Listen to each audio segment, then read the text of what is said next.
Cordial saludo, mi nombre es Carlos Andrés Hernández y a continuación presentamos el producto consolidado referente a la evaluación final del curso de Filosofía Ética de la Universidad Nacional Abierta a Distancia. El curso de Filosofía Ética tiene una clara intencionalidad en el sentido de pretender identificar y conceptualizar éticamente el papel que juega el ser humano en la sociedad, que por demás es convulsionado y está en crisis. Se parte entonces del reconocimiento de las principales características de los sistemas éticos, iniciando con la filosofía ética de la época antigua, continuando con la filosofía ética de la época moderna hasta llegar a la filosofía ética de la época actual. Posteriormente se aborda la temática en torno al conflicto armado colombiano a través de un hecho impactante y representativo como lo fue la masacre de El Salado. El estudiante humanista debe ser considerado como un actor capacitado en la criticidad que pondera la reflexión y su actitud propositiva, generando transformaciones positivas para la comunidad que impacta. La filosofía ética permite entonces una reflexión que nos lleva a conceptualizar, a justificar racional y razonablemente principios éticos, políticos, filosóficos y sociales que conducen a la construcción de sentido de sociedad, de país y de cultura. Aristóteles afirma que la recta razón es la que juzga la prudencia, y en esa misma línea asegura que las virtudes no se alcanzan sin la prudencia. Evidentemente, en nuestra actualidad, podemos esgrimir que la falta de tolerancia hacia la diferencia, las estigmatizaciones, la radicalización en las ideologías y, por supuesto, los intereses que median en los actores del conflicto han dado como resultado el odio desmedido y la falta de capacidad de reconocerse en la alteridad, de desarrollar empatía y de identificarse como parte de una misma nación. Podemos sustentar que la prudencia, o más bien la ausencia de ella, ha producido estos y otros males que aquejan a nuestro país.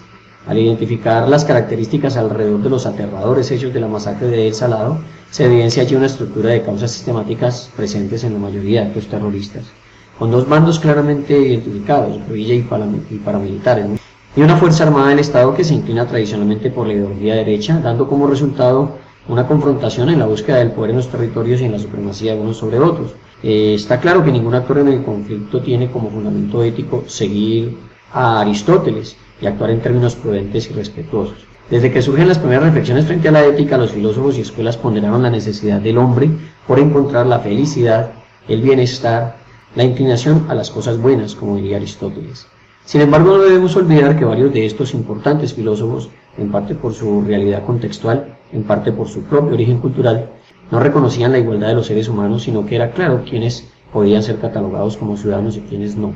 Hoy día la experiencia nos muestra una sociedad fragmentada, señaladora, categorizada, en donde, a pesar del estatus de ciudadano, en la práctica existen privilegiados poderosos que manipulan a los más vulnerables para que peleen por ellos, bajo otras supuestas causas, mientras siguen acrecentando su poder y su dinero, lo que los coloca en la posición de manipular las políticas públicas a su beneficio. Sin duda son condiciones poco éticas, contrarias al pensamiento epicúreo, quien sostiene que se puede vivir bien, pero jamás separado de las virtudes. El trasfondo de la masacre del Salado y de tantas otras en el país, junto a cada acto terrorista relacionado con el conflicto armado, debe mirarse como consecuencia de una tradicional clase política corrupta, apoyada por los grandes empresarios quienes manipulan y explotan a las comunidades porque poco o nada le importa el bienestar de los pueblos.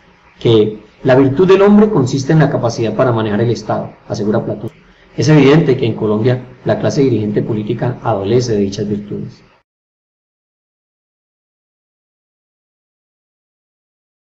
Contextualización.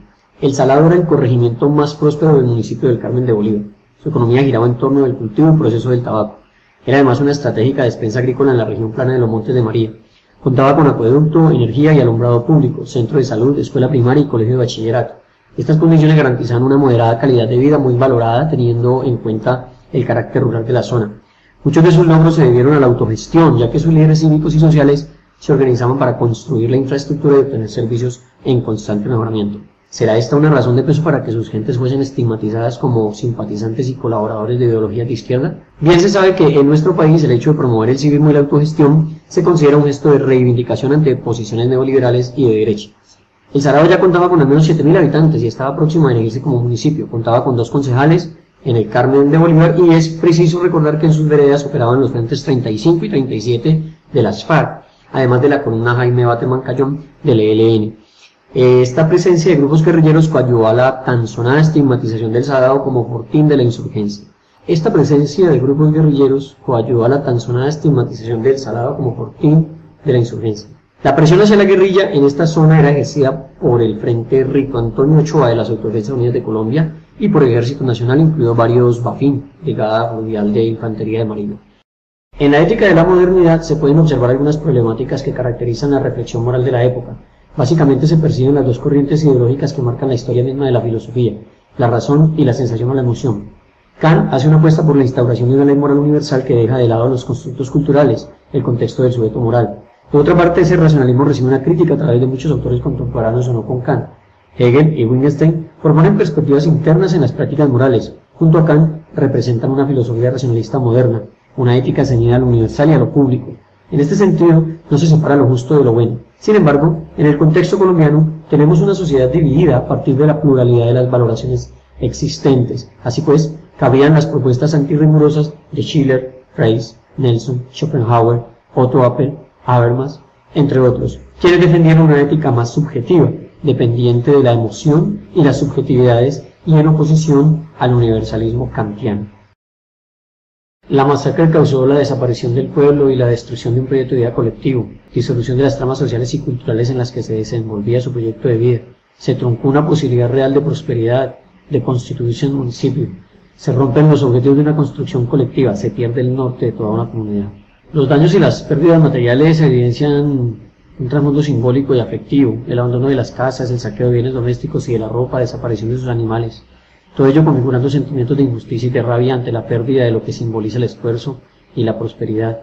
Hay una alteración de espacios socioculturales y afectaciones de la identidad y los referentes compartidos. El colapso de la cotidianidad, la supresión de los espacios, los objetos y las personas que la reproducían, la disolución de la identidad colectiva. Una gran evidencia se tipifica en la irrupción de la continuidad en las fiestas, festivales, eventos culturales y tradiciones que se celebraban como muestra de un pueblo vivo, dinámico y feliz. El pueblo se inhibe de dichas manifestaciones porque creen deshonrar la memoria de las víctimas. Poco a poco, con el esfuerzo e iniciativa de las Mujeres Unidas del Salado, han ido recuperando algunas de sus tradiciones.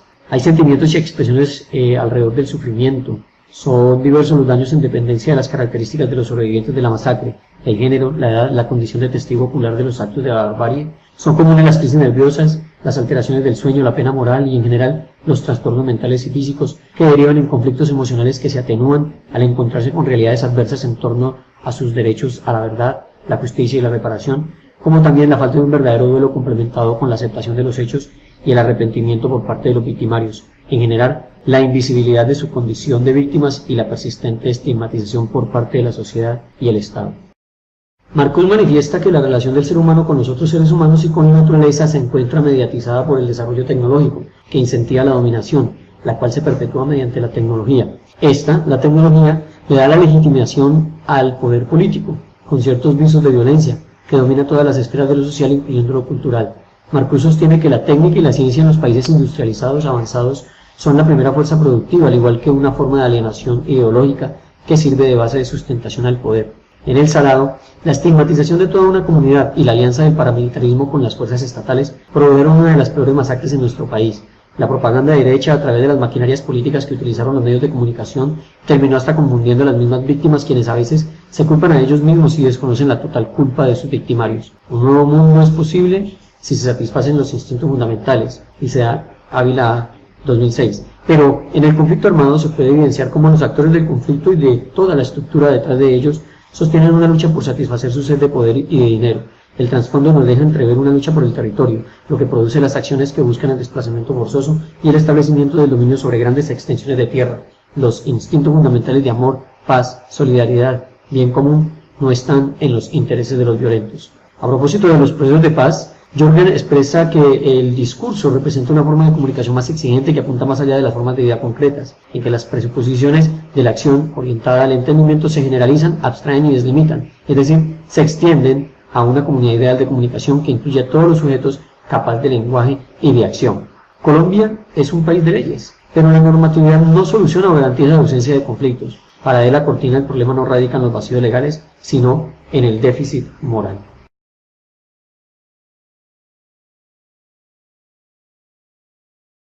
Recogiendo las características del conflicto y del posconflicto, apoyados sobre todo en documentos tan valiosos como Grupo de Memoria Histórica 2013, además de las voces propias de las víctimas, los aportes de los compañeros en los diferentes escenarios y las reflexiones de nuestro tutor en espacios como las conferencias educativas y el programa institucional Filosofía en Red, enlistamos algunas alternativas de solución al conflicto y al posconflicto no sin antes advertir que la mera mención supone todo un trasfondo de investigación que permita concretar una ruta y un proyecto práctico que coadyuve al reencuentro con un estadio de paz y convivencia. Gobernabilidad y democracia, fortalecimiento de procesos democráticos, participación en la vida civil y política de reinsertados, amnistiados y resocializados, reforma agraria, redistribución de tierras, educación para la paz positiva y la convivencia, políticas públicas en el mejoramiento de la calidad de vida, socialización de las dinámicas propias del conflicto, conocimiento de la memoria histórica, reconocimiento de las víctimas, sensibilización, atención a las víctimas, mecanismos legales, cooperación internacional, verdad, justicia y reparación,